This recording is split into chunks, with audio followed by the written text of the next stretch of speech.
As Ukrainians continue to resist Russian forces, the cost of the conflict is rising for Moscow, Kiev and the global economy.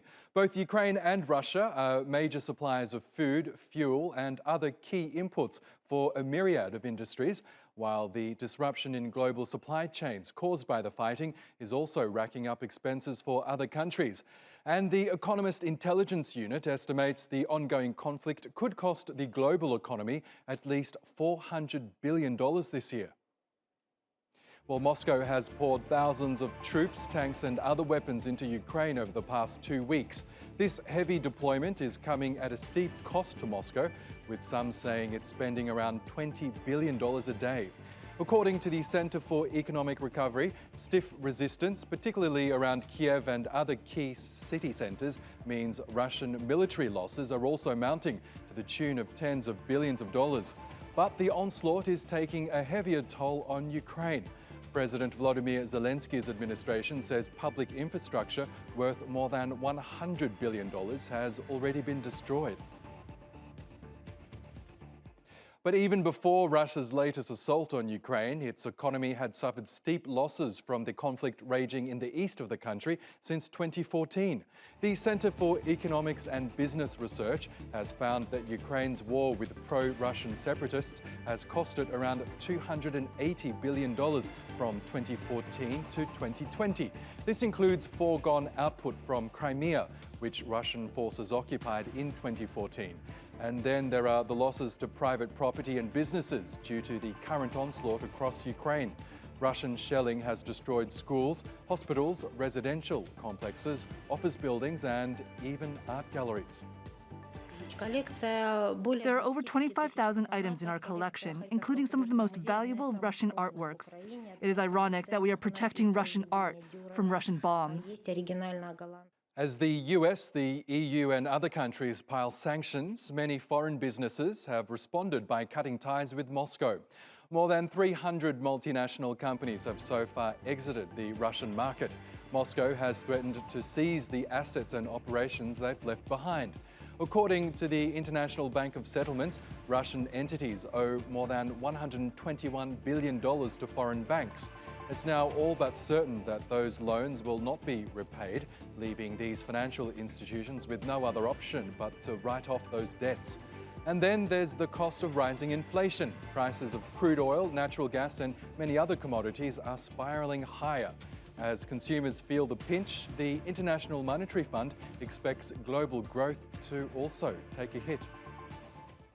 Well, let's get more on this now with Andrii Dligach, the co-founder of the Center for Economic Recovery and CEO of the business consultancy Advanter Group. He joins us from Kiev, and in Kent in the UK, we have Douglas McWilliams, the founder and deputy chairperson of the Center for Economics and Business Research. Welcome to you both. Thank you so much for joining us. Andrii, if I could begin with you, it's your study that estimates it's costing Russia some $20 billion a day to wage this ongoing assault on Ukraine. Tell us how you came to that amount.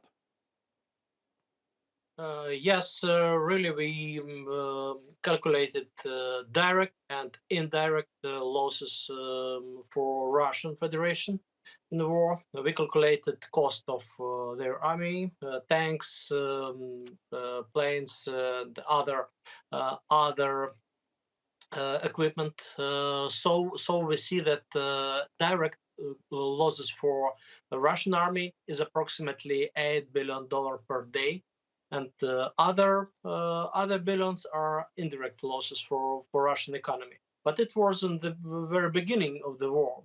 Now the cost of this war for Russia is dramatically increasing. For Ukraine, we calculated the losses over 100 billions, approximately 120 billions up to for now.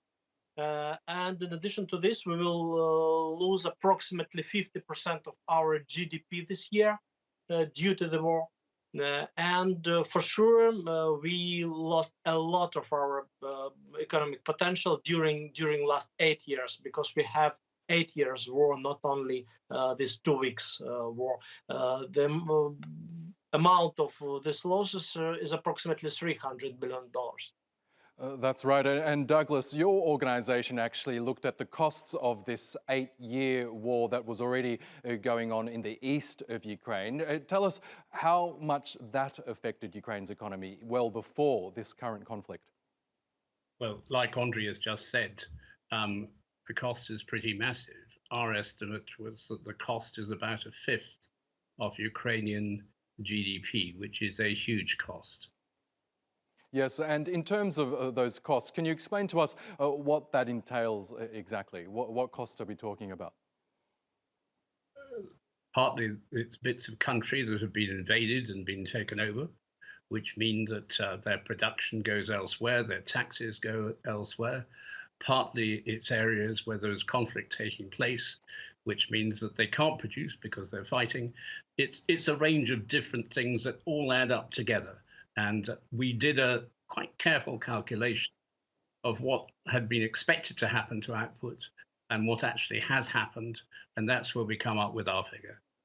Okay, and Andrii, we know that the cost to Russia's military is one thing, but since the assault broke out in Ukraine, we've seen many countries impose sanctions on Russia, key individuals and key businesses and financial institutions. We've also seen private companies and businesses respond by cutting all ties to doing business with Russia. I know you haven't quantified the figure or the impact exactly, but how would you estimate that would impact Russia's economy right now and going into the future?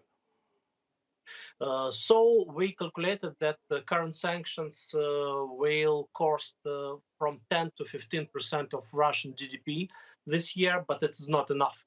It's not enough yet. It's very important to continue increasing every day improving sanctions. We, together with 400 of world economists, prepared the appeal on world governments and international financial organizations to continue and improve sanctions. First of all, the second one is to make sanctions more effective. To do not let Russian companies and Russian government to avoid these sanctions. And the third priority for the world and Ukraine and for stopping Putin is to prove to include in this sanctions coalition India, China, Saudi Arabia, and other countries who are not involved in sanctions yet. Okay, and Douglas, before we go, can I leave you with the last question? Because we know, as I mentioned earlier, governments around the world, including yours in the UK, have imposed unprecedented sanctions on Russia and particular Russians, especially oligarchs, and the President Vladimir Putin. But we also know that these sanctions will invariably hurt ordinary Russians on the ground in Russia, perhaps those who have nothing to do with this conflict. Do you believe sanctions are effective in terms of changing the way a government thinks, or in this case, changing Vladimir Putin's course of action? Who knows? I mean, for what it's worth, our estimates are almost exactly the same as Andrii's. So our estimate was 14%, his was 10 to 15%. So you shouldn't necessarily assume that because two economists agree, we're necessarily right. But we are saying the same thing. Will it work? If it does work, it will be in the long term. It won't be immediate. We're not expecting that anything will happen immediately unless there are domestic developments in Russia that make things happen. What we're saying is that in the longer term, if people want to do business with the West, then they're going to have to get out of Ukraine. And that, I think, is quite a strong message to send to the Russian government. Okay, Douglas McWilliams and Andrii Dligach, we will have to leave it there, but thank you both again for joining us on Money Talks.